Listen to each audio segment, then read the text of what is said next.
Hello guys! Ngayong araw, check po natin yung GD lights. Solar Lightning System GD light yung pangalan yan. Ngayon, matagal nang na-stock to. Ayaw nang gumana yung ilaw. Ayun, check po natin yung battery niya. Kung may carbon na yung mga dugtungan niya, connection niya. So, nag-start na po tayo.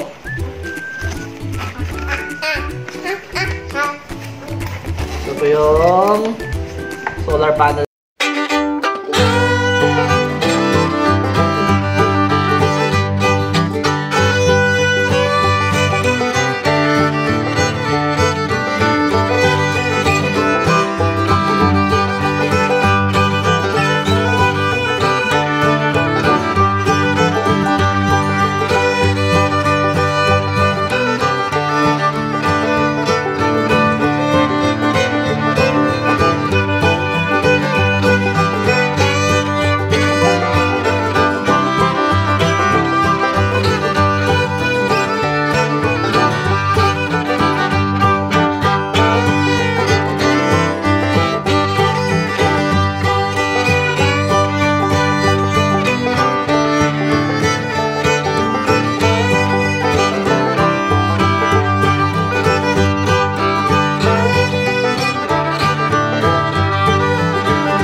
Guys, malapit na.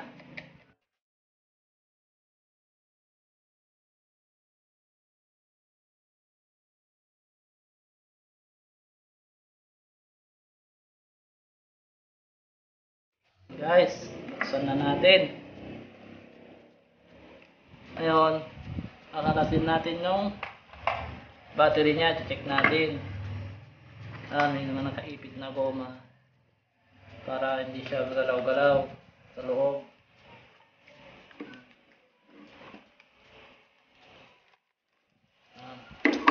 Ito yung battery niya. Ayun, check natin. May carbon na siya. Ibig sabihin yan guys, yung battery niya defective na yung battery. May sira na siya, kaya ayaw nang mag-charge. At nakukuha yun sa pagsira ng battery, yung na-overuse, na-overcharge yung battery. Yan. Ayun, alisin na natin. So, gamit tayo ng lumus para madaling matanggal.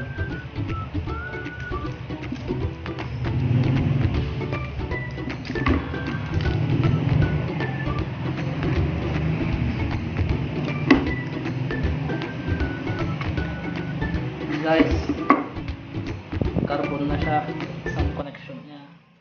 Ayan. 6 volts sabi niya. 6 volts yung battery. Kaya ang ipapalit din natin na battery 6 volts. 6 volts yung ipapalit natin. Kasi kapag hindi tugma yung battery na ipapalit, yung hindi sila parehas ng voltahe, masisira, masusunog yung gadgets na paglalagyan nyo. Yan guys. Yan yung ito yung bagong bili natin galing sa Lazada. Unboxing na rin natin yung battery. 6 volts din yan. guys. 6 volts. Yan, may ano pa. Papel pa. Yan, may papel. Tanggalin natin. Yan. Tapos, linisan muna natin tong sa loob niya. Yan. Tapos, kung connection nyo na ng carbon, medyo ano yun natin, linisan natin para yung connection ay nagko-contact siya. Minsan kasi yung carbon hindi siya nagko-contact dun sa battery, yung connection or sa fuse kasi may carbon. Kaya medyo linisan muna natin. Guys, yun, i-connect na natin. Positive, negative siya.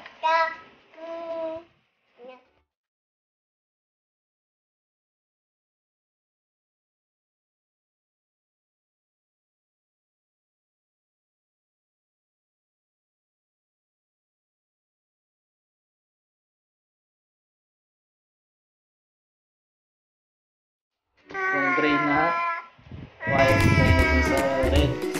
Yan, positive.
Ilaw mo yan, wala na. Yung bago kanina, pwede. Ngayon, battery talaga yung sira. Kaya, yun na yung papalitan natin. Guys, tanggalin na natin yung cold battery. Yan.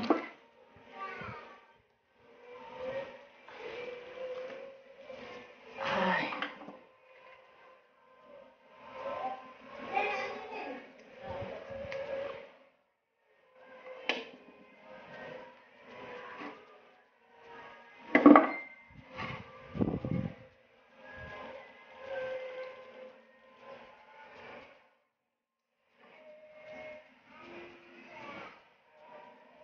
Guys, ikabit na natin.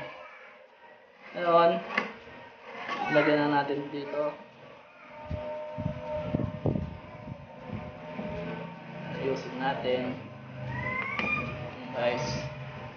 Ay, palalagyan mo pala natin ng electrical tape yung connection niya. Para hindi siya, para safe siya.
guys.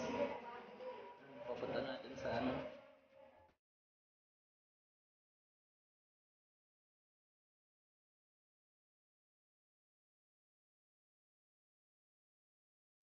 Ayusin natin yung wire.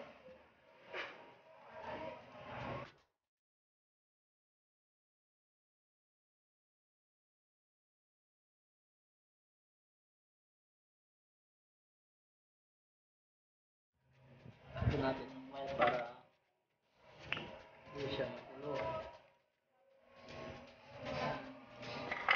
Tapos yung goma niya sa gilid-gilid para hindi siya gagalaw-galaw.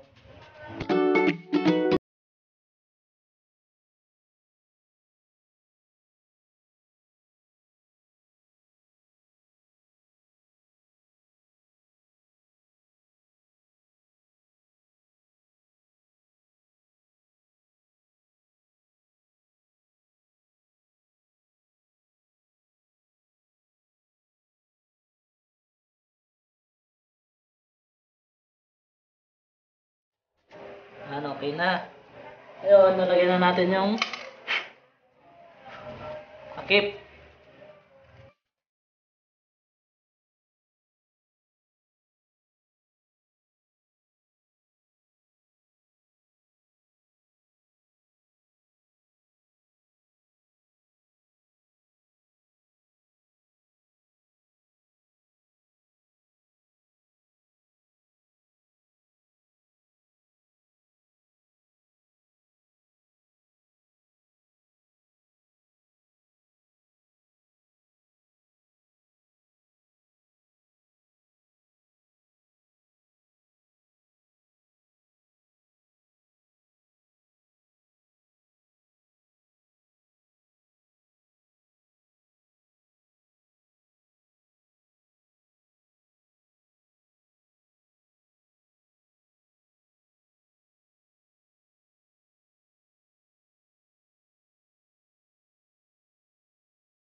ilaw.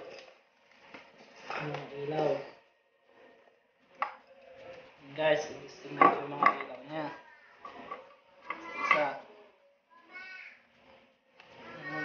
Ilaw.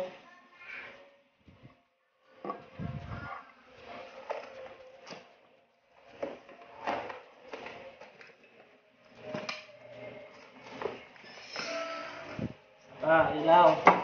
Kaya ng tatlo to guys.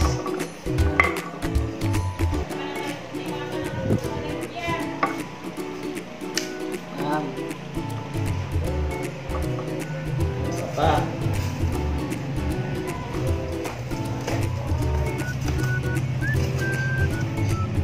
Guys, ilaw silang tatlo. Pwede sa ano to, magkakamping kayo o punta kayo sa bundok. Ayan. Pwede natin yung switch. Ayan, medyo mahina na siya. Kaya lang yung battery na kasi. Ayan. Ilaw silang tatlo. Tanggalin natin. Pwede rin mag-charge sa cellphone to guys.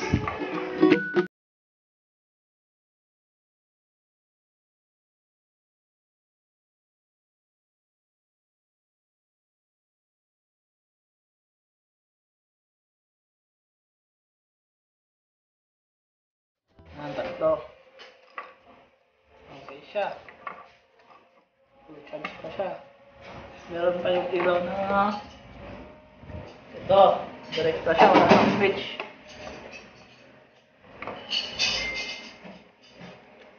Ayan, direkta siya, wala kang switch, ilaw. Ano lang, input mo lang dito sa connection niya. Ayan, ilaw. Ayan guys.